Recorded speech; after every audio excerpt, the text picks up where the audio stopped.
Hello, I'm Assistant Commonwealth Attorney Dan Laren here once again with the case of the week.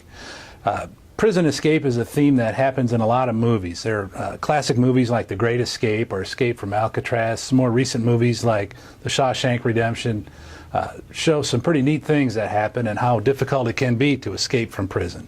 Unfortunately, it's not all that difficult to escape from certain correctional institutions like one we have here in Lexington, and I've asked Assistant Commonwealth Attorney Katie Bouvier to come tell us about an escape case from Blackburn Correctional Complex here in Lexington. Katie, did you have a case like this recently? I did, and this is very topical. We had 2 more escapes yesterday, but the case that I had involved Basil Gilpin, and like you said, it's not too difficult to escape from Blackburn Correctional Facility. You just have to decide to escape and then walk away. So Blackburn does not have a fence around it at all? Right, it's minimum security, so no fence, no barbed wire, things like that. And in this particular case, what happened? Well, this defendant, I guess it had some troubles before. While he was in another prison, he tried to get out of working by saying that his back was broken. And the nurse showed him x-rays and said, no, your back is not broken.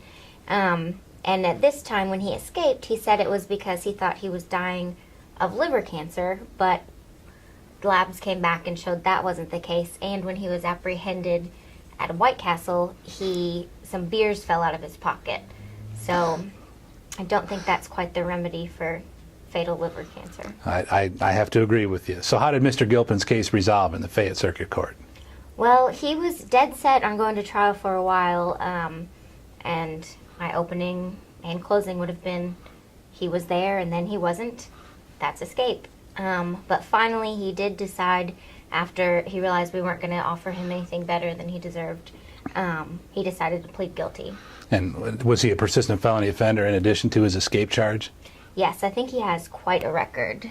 I think you might have it here. That he does. So I looked at this record when we were getting ready to present this case. Mr. Gilpin has, at this point in his life, he's 36 years of age. He has 17 prior felony convictions, 29 misdemeanors. He's violated parole twice and probation once. The corrections records show that he served about 6 years on his total of 25 years for all of these sentences. He was sentenced to serve his time, but because he had a lot of time in, this happened in, I believe, was it November of 2010? That's when he escaped, November of 2010. Okay.